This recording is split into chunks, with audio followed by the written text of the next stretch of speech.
लोगों का ऐसा कहना होता है कि सुनील साहू मतलब साहू जी का टैग ले लिए है तो भाई विधायक बनने का जो लोग कहते हैं कि साहू जी बन सकता है, समीकरण अच्छा है, तो साहू जी का टैग ले लिए तो मतलब विधायक। ये इंटरव्यू के बाद आपके पास ही फ़ोन जाएगा, हमारे चैनल के पास ही फ़ोन आएगा कि साहू जी का जो उम्मीदवार खड़ा हुआ है सुनील साहू लड़ेगा, कि ऐसा ही बोल दिया है मीडिया में कि आ रहे हैं मतलब सुनील साहू अपना झंडा उंडा लेके निकलेंगे मैदान में। अपना झंडा नहीं, भारतीय जनता पार्टी का झंडा हाँ, आप लेकर बीजेपी से निकलेंगे। जुड़े तो बीजेपी के लिए घूरिएगा। जी, भारतीय जनता पार्टी का झंडा हाथ में रहेगा और चुनाव मैदान में। फिर पार्टी के साथ जुड़े हुए हैं। नहीं, पार्टी के साथ जुड़ा नहीं हूँ, पार्टी में पार्टी का उम्मीदवार समय दे रहे हैं लगभग 20-22 वर्ष तो हो ही गए हैं।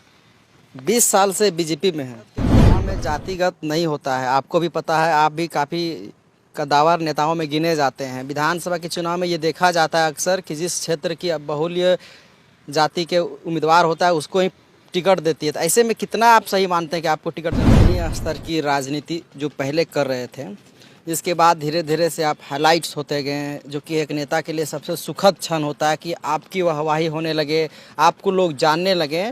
तो जब सुनील साहू को बड़े बड़े नेता मंत्री पर्सनली कांटेक्ट करने लगे, लोगों के साथ आपका बैठना होने लगा, तो अब लोगों को ऐसा लगता है कि सुनील साहू तो अब भाई बड़ा नेता हो गए हैं, अब साइड लाइन हो गए हैं यहाँ क्षेत्र में बने, उसके बाद भाजपा में धीरे धीरे से पैठ आपका बढ़ता गया।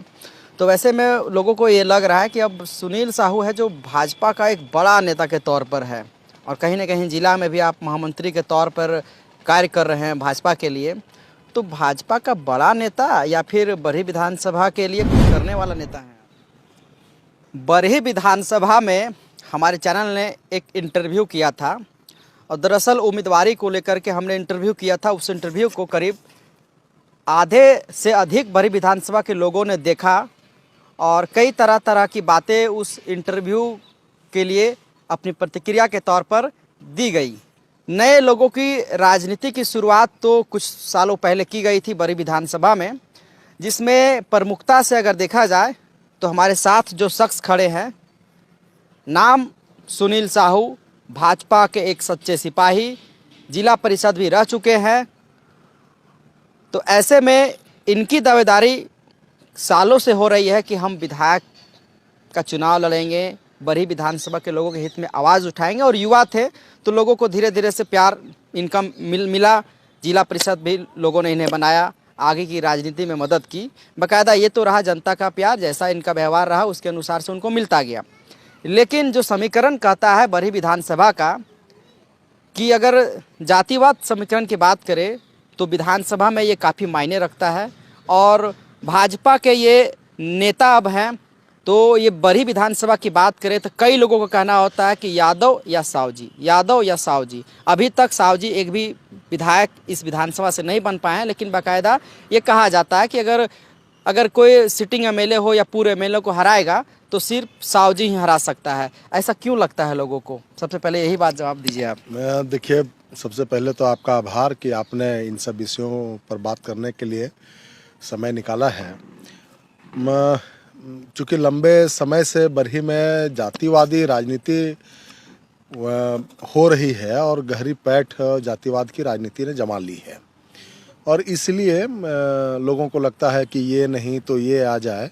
लेकिन हम लोग भारतीय जनता पार्टी के लोग हैं, हम लोगों की सोच हर समय थोड़ी व्यापक रूप पर होती है, और हर समय हम लोग ये सोचते हैं कि भारतीय जनता पार्टी का कार्यकर्ता जीते, ये हम सब सोचते हैं। और चूँकि जब भाजपा की राजनीति की बात करें तो आप सब जानते हैं कि मैं संघ का स्वयंसेवक भी हूँ, तो थोड़ा उस जातिवादी राजनीति में मैं फिट नहीं बैठता हूँ।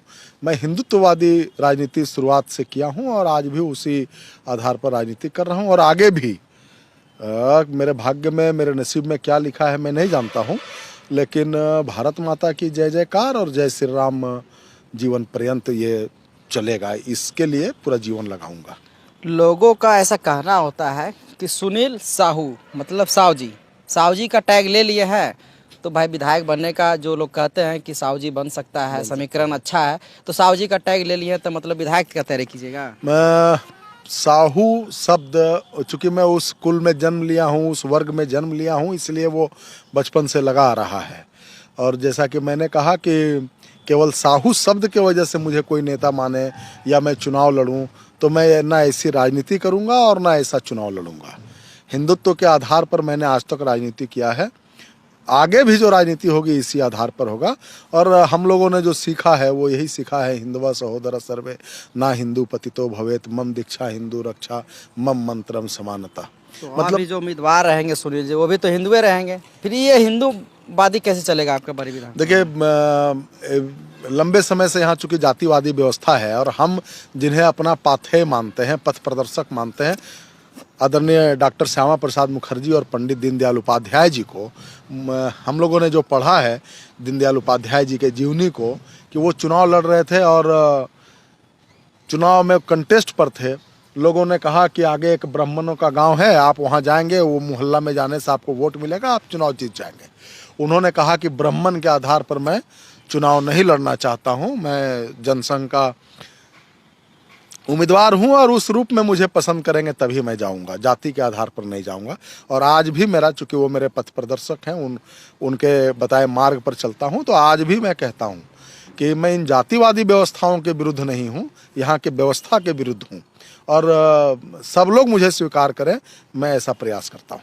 अच्छा, बीजेपी के बड़े बड़े नेताओं से आपका संपर्क है, सोशल मीडिया पे कई फोटोज़ हम देखते रहते हैं, लोग भी देखते रहते होंगे जो भी बड़ी विधानसभा के हो, तो अब ऐसा उनको फील हो रहा है कि जैसे ही आप जिला परिषद बने उसके बाद भाजपा में धीरे धीरे से पैठ आपका बढ़ता गया, तो वैसे में लोगों को ये लग रहा है कि अब सुनील साहू है जो भाजपा का एक बड़ा नेता के तौर पर है, और कहीं ना कहीं जिला में भी आप महामंत्री के तौर पर कार्य कर रहे हैं भाजपा के लिए, तो भाजपा का बड़ा नेता या फिर बड़ी विधानसभा के लिए कुछ करने वाला नेता हैं आप? भाजपा का मैं कार्यकर्ता हूँ, नेता नहीं हूँ। और बात रहा बरही विधानसभा, तो केवल बरही विधानसभा नहीं, जब अवसर आएगा तो बरही विधानसभा के साथ साथ आसपास के विधानसभा क्षेत्रों में भी भारतीय जनता पार्टी मजबूती से लड़ेगी, मजबूती से जीतेगी। और अपने विधानसभा में तो कई आंदोलन मैंने किया, कई बार भूख हड़ताल तक मैंने किया है। आपको याद होगा चौराहा में जब बॉर्डर बन रहा था तो वहाँ के गरीबों का घर तोड़ दिया गया बिना मुआवजा दिए। वहाँ के गरीबों का, मैं जब गया वहाँ पर तो लोग काफ़ी परेशान थे, विचलित थे, अब क्या होगा। मैं उन लोगों के साथ भूख हड़ताल पर रहा 3 घंटा कंटिन्यूअस, 3 दिन और रात। वहाँ की मुझे याद है कुछ महिलाएं मुझे बोलती थी कि भैया आप एक काम करिए, रात में 1 गिलास दही पी लीजिए चुपचाप से, कोई देखने वाला नहीं है भैया, आप 3 दिन से उपासे हैं, पानी का 1 घूंट नहीं पी रहे हैं। तो मैं कहता था कि लड़ाई सत्य के साथ लड़ूंगा, इसलिए मुझे दही और पानी का ज़रूरत नहीं है। और मुझे खुशी है इस बात की कि उस अनशन को तुलवाने के लिए उस समय के भारतीय जनता पार्टी के बड़े नेता आदरणीय यशवंत सिन्हा जी आए थे। और उस समय के एसडीओ थे, आईएएस थे, बाघमारे सर करके, जब यशवंत सिन्हा जी आकर के उस समय अनशन को तुड़वाए और जो हमारी मांगे थी वो सभी मांगों को एसडीओ साहब ने पूर्ण कराया। उसके बाद उसी तरह एक आंदोलन, पेट्रोल पंप एक आईएएस अफसर का खुल रहा था तो पीछे जाने का रास्ता ब्लॉक कर दिया गया था, जो आम ग्रामीण आम गरीब लोगों का, किसान का खेत जाने का रास्ता था। चौपारण में वो लोग 2 दिन से भूख हड़ताल पर बैठे हुए थे, कोई नोटिस लेने वाला नहीं था। 2 दिन से भूखा प्यासा आदमी, अरे बात तो करो जा करके। जब मुझसे उन लोगों ने संपर्क किया कि भैया देखिए कोई लोग नहीं बात कर रहे हैं, तो मैं जा करके फिर बैठा उन लोगों के समर्थन में। और मुझे याद है कि चौथा दिन या तीसरा दिन में मेरी स्थिति भी थोड़ी बिगड़ गई, तो सलाइन भी मुझे उसी क्षेत्र पर किया गया था। और आज मुझे कहते हुए गर्व की अनुभूति होती है कि मेरे उस प्रयास से वहाँ पर उस आईएएस का, वो पेट्रोल पंप आईएएस का है, आईएएस अफसर का है, उस आईएएस का बाउंड्री वाल तोड़ करके और वहाँ जाने के लिए रास्ता दिया गया। तो बरही में जन्म लिए हैं तो करना तो बरही के लिए है ही है, इसलिए। और इस तरह के कई कार्यक्रम, कई आंदोलन मैंने किया है। अपना चौपारण चतरा रोड नहीं बन रहा था तो आपको याद होगा कि इतना दिक्कत हो गया था उस रोड में, तो मैं वहाँ अनिश्चितकालीन धरना पर बैठा। वहाँ चतरा के एनएच के स्कूटी इंजीनियर आ करके फिर उस ठेकेदार को ब्लैक लिस्टेड किए। लराही वाला पुल का काम के लिए वहाँ के ग्रामीण त्रिलोकी यादव, नामधारी यादव वगैरह काफ़ी मेहनत प्रयास कर रहे थे, काफ़ी चिंतित, काफ़ी परेशान थे। तो उन लोगों के नेतृत्व में, रघुवर दास जी उसमें हमारे तत्कालीन मुख्यमंत्री थे, उनसे मिलकर के पूरा विषय रखा और वहाँ एक बड़ा कार्यक्रम मैंने किया। कार्यक्रम करके और आदरणीय सांसद महोदय को बुलवाया और न केवल बुलवाया बल्कि मैंने घोषणा कराया कि सांसद महोदय, अपना सरकार है राज्य में और आप यहाँ के सांसद हैं, तो ये पुल बनेगा तभी हम अगला चुनाव में वोट मांगने आएंगे, ऐसा आप घोषणा कीजिए। और मेरी बातों को मानते हुए हमारे लोकप्रिय सांसद ने यह घोषणा किया कि लराही का पुल का काम स्टार्ट होगा तभी मैं 19 में वोट मांगने आऊँगा। मुझे इस बात की खुशी है कि हमारे सांसद का प्रयास आपका रहा जमीनी स्तर की राजनीति जो पहले कर रहे थे, जिसके बाद धीरे धीरे से आप हाइलाइट्स होते गए, जो कि एक नेता के लिए सबसे सुखद क्षण होता है कि आपकी वाहवाही होने लगे, आपको लोग जानने लगे। तो जब सुनील साहू को बड़े बड़े नेता मंत्री पर्सनली कांटेक्ट करने लगे, लोगों के साथ आपका बैठना होने लगा, तो अब लोगों को ऐसा लगता है कि सुनील साहू तो अब भाई बड़ा नेता हो गए हैं, अब साइड लाइन हो गए हैं, यहाँ क्षेत्र में दिखते भी नहीं हैं। सबसे पहला बात तो ये है कि पार्टी का जिम्मेवारी के आधार पर थोड़ा दायरा बढ़ा है।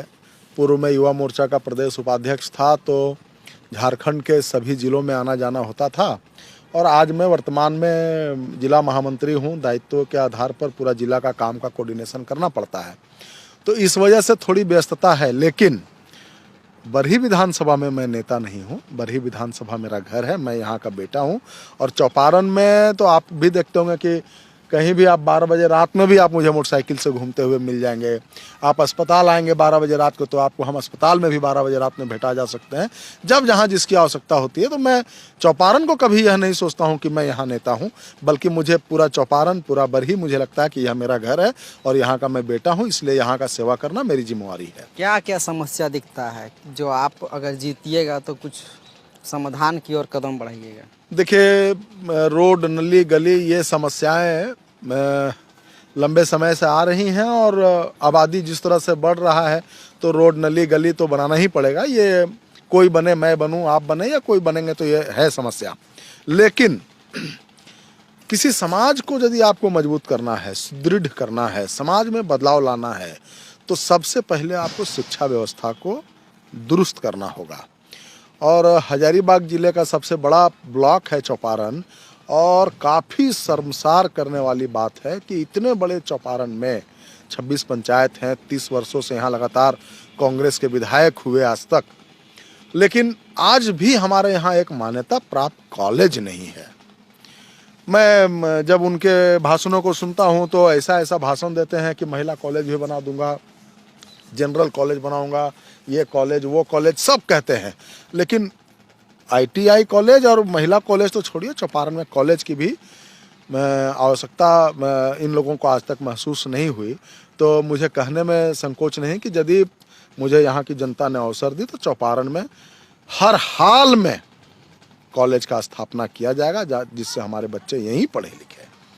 इसके अलावे भी यदि आप समस्या का बात करिएगा तो हमारे यहाँ डैम है और उस डैम का पानी से बंगाल लाभ ले रहा है। मैं अभी हाल में यूपी में चंदौली जिला में था चुनाव में, यूपी उत्तर प्रदेश चुनाव में, मैंने वहाँ का सिंचाई व्यवस्था को देखा और काफ़ी प्रभावित हुआ।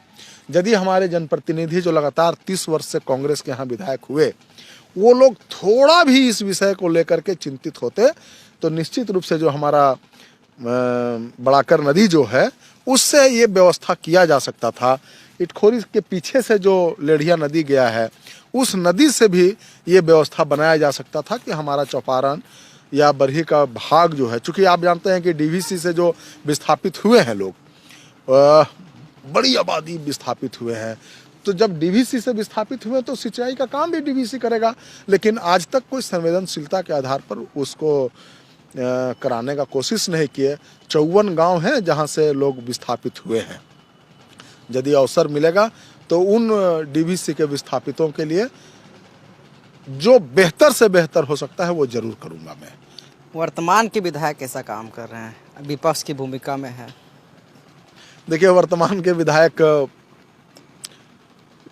के बारे में जब मैं बात करता हूँ, क्षेत्र में उनके बारे में जो सुनता हूँ, अभी एक वीडियो काफ़ी वायरल हुआ है उनका, टोल प्लाजा कर्मी को उन्होंने थप्पड़ मारा था और बाद में वो कह रहे हैं कि मारेंगे नहीं, बदमाश है। तो अब मुझे लगता है कि इस तरह के घटना करके वो अपने क्षेत्र को डिमोरलाइज करते हैं, शर्मसार करते हैं। आप नेता हैं, नेतृत्व करने के लिए बरही के विधानसभा के लोगों ने आपको चुना है। आप विधानसभा में आप हमारी बातों को उठाएं, हमारे समस्याओं का समाधान करें। लेकिन आप एक टोल कर्मी को मारते हैं। वो टोल कर्मी होता कौन है? साधारण परिवार का गरीब आदमी वहाँ टोल पर बैठ के नौकरी करता है, आप उसको चांटा मार रहे हैं। आप मैंने यदि कुछ अन्याय हो रहा है तो वो टोल कर्मी अन्याय नहीं कर रहा है, टोल का मालिक अन्याय कर रहा है। टोल का मालिक का जो आदेश होगा टोल कर्मी वही करेगा।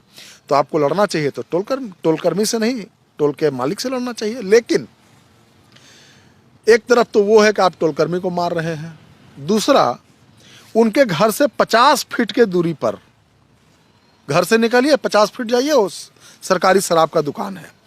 पिछला 10 से 15 दिन पूर्व रांची की एक टीम आई, यहाँ के लोकल स्थानीय पत्रकारों ने, मीडिया के लोगों ने, मैंने प्रिंट मीडिया और इलेक्ट्रॉनिक मीडिया दोनों मीडिया के लोगों ने उस टीम के साथ वहाँ कार्रवाई में, छापामारी में सम्मिलित हुए। वहाँ लोगों ने क्या पाया कि खाली बोतल वहाँ पर है, अलग से रैपर रखा हुआ है, जैसे डुप्लीकेट शराब यहाँ बनाया जा रहा है।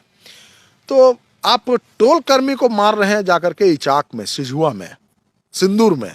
अरे भाई 50 फीट की दूरी पर है, क्यों इतना अन्याय हो रहा है? क्यों ये गलत हो रहा है? 50 फीट नहीं जा सकते हैं? कहीं ना कहीं इस तरह के कामों में स्थानीय विधायक की संलिप्तता है, इस वजह से वो उनका मुंह नहीं खुल रहा है। जबकि मैं कहता हूं कि जो लोग शराब से एडिक्ट हो गए हैं उनको छुड़ा नहीं सकते हैं, लेकिन हमारा यह कोशिश होना चाहिए कि जो आने वाला पीढ़ी, आने वाला वर्ग है, वो कम से कम उसका सेहत सुरक्षित रहे। इसकी चिंता तो आप और हम कर सकते हैं।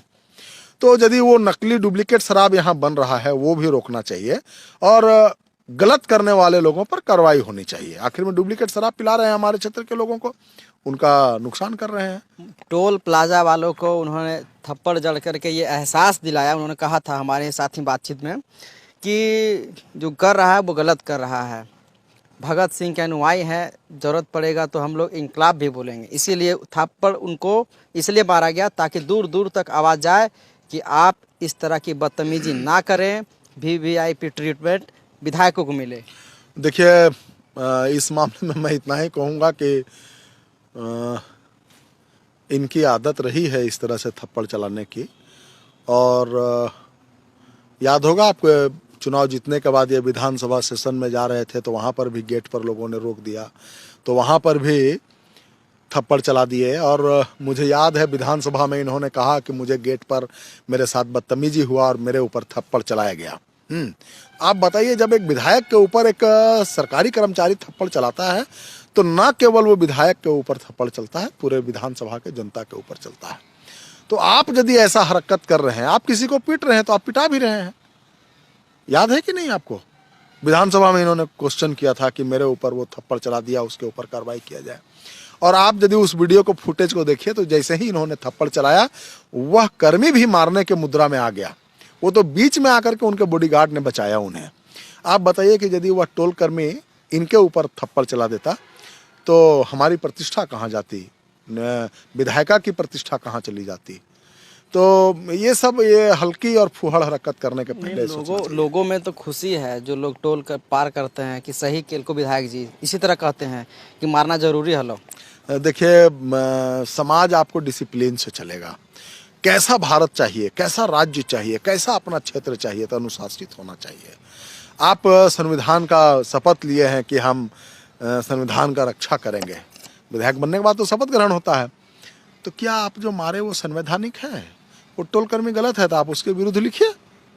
लिखने से कौन रोक रहा है? राज्य सरकार, आपका सरकार है, आप विधानसभा में उठाइए, मुख्यमंत्री से बात करिए, टोल को सस्पेंड करवाइए, दूसरा आएगा टोल कर्मी। कार्रवाई ये ना है कि गरीब को मार देने से इसको कार्रवाई कहते हैं। ये कार्रवाई नहीं है, ये तानाशाही है, और यह समाज के हित में नहीं है। ये तो रहा, चलिए विपक्ष की भूमिका में है तो आपने अपनी बात को रखा। लेकिन एक और महत्वपूर्ण सवाल कि लोगों को ऐसा लगता है कि सुनील साहू चुनाव के 2 साल 2.5 साल बचने से पहले मैदान में आते हैं, उसके बाद धीरे धीरे से जैसे जैसे चुनाव करीब आता है आपकी उम्मीदवारी धीरे धीरे से गायब होने लगती है। सबसे पहले इस बात को मैं नकारता हूं कि 2-2.5 साल पहले आते हैं। पिछला चुनाव के पहले मैं जिला परिषद था तो पूरा सक्रिय रहा।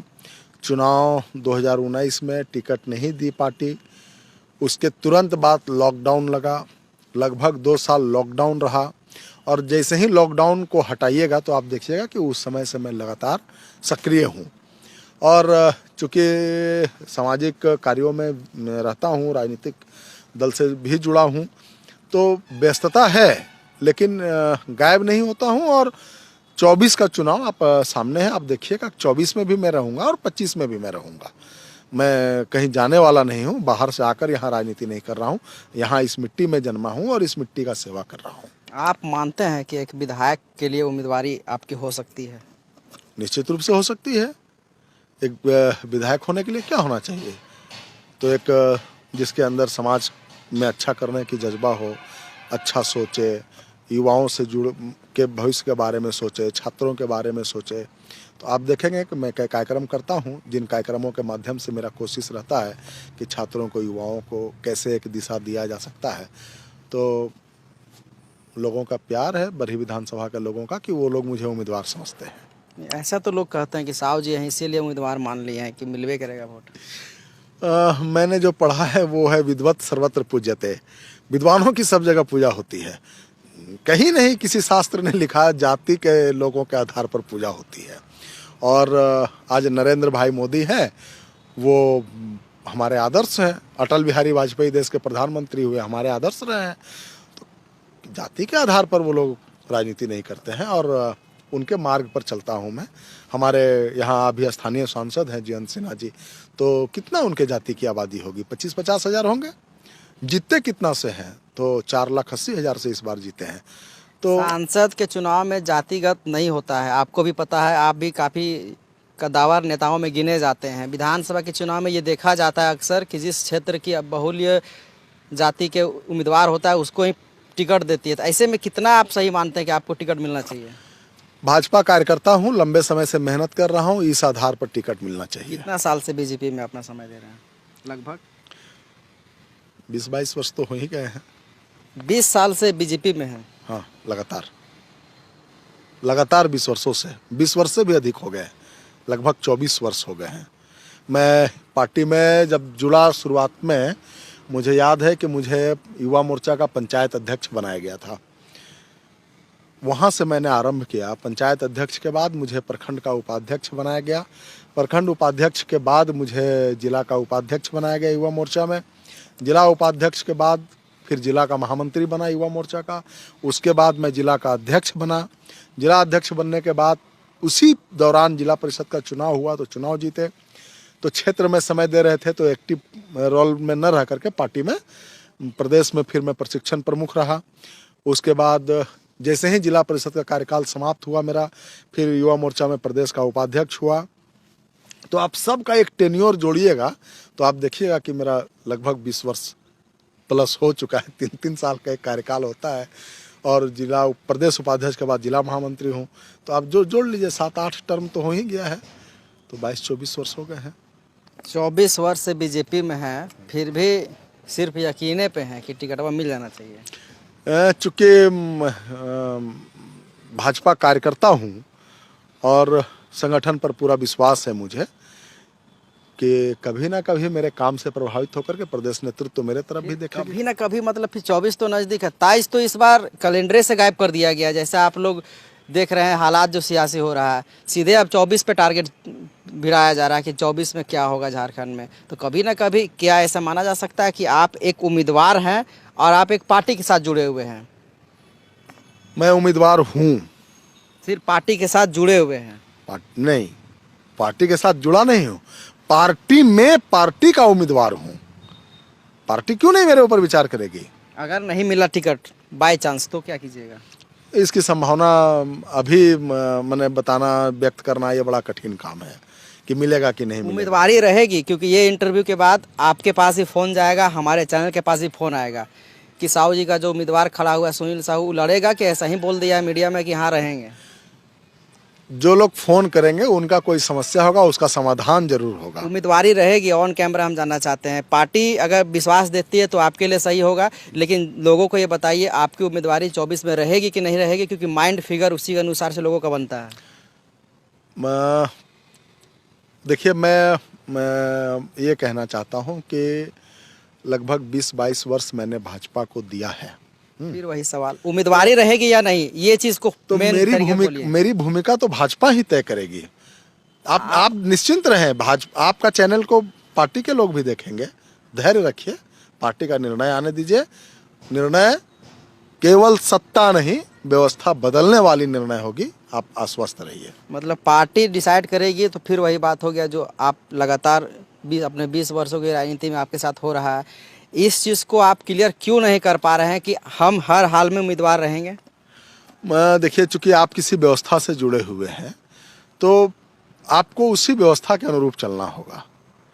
अब यदि मैं कह दूं कि उम्मीदवार रहूंगा, चुनाव लड़ूंगा, तो अभी से आप मतलब समझिए कि दूसरे दरवाजे देखना चालू कर देंगे। इसका मतलब यही हुआ। और मैंने 22 वर्ष यदि या 20 वर्ष भाजपा को दिया है, तो क्यों भाजपा में अपनी दावेदारी नहीं करूंगा? और जिन लोगों के को लेकर के आप प्रश्न कर रहे हैं, धैर्य रखिए, सबका जवाब मिलेगा। 24 में मतलब सुनील साहू अपना झंडा उंडा लेके निकलेंगे मैदान में? अपना झंडा नहीं, भारतीय जनता पार्टी का झंडा आप लेकर बीजेपी से जुड़े थे, बीजेपी के लिए घूरिएगा? जी, भारतीय जनता पार्टी का झंडा हाथ में रहेगा और चुनाव मैदान में भी रहेंगे। दिमाग में बैठा ले पब्लिक कि एक उम्मीदवार है, ठूस वाला नहीं होना। बरही विधानसभा के लोगों का प्रेम है, प्यार है, मोहब्बत है। उनके इच्छाओं के अनुरूप सारे निर्णय होंगे। तो ये युवा नेता है, भारतीय जनता पार्टी में करीब 20 से 22 सालों का इनका अनुभव रहा है। बाकायदा सीधे तौर पर ये घुमा करके कह रहे हैं कि अब जब चुनाव का टिकट मिलेगा ना मिलेगा उस वक्त हम बताएंगे क्या करेंगे, लेकिन अभी पार्टी से जुड़े हुए हैं तो इनका कहना है कि पार्टी का निर्णय सर्वोपरि होगा। और ऐसे में धीरे धीरे अब बड़ी विधानसभा का जो चुनाव होगा 2024 में, उसका भी समीकरण धीरे धीरे से अब बदलने से लगी है। एक तरफ ओपन रूप से इनका भी ऐलान किया गया है, हालांकि साहू जी के अभी तक उम्मीदवार एक और उम्मीदवार हैं जो भी अपने आप को उम्मीदवारी के तौर पर रख रहे हैं। तो कहीं ना कहीं अब जो बड़ी विधानसभा का चुनाव होगा 2024 में, उसको हॉट सीट मानना बिल्कुल गलत नहीं होगा, क्योंकि इसमें कई दिग्गज अपनी उम्मीदवारी रख सकते हैं। तब तक के लिए शुक्रिया।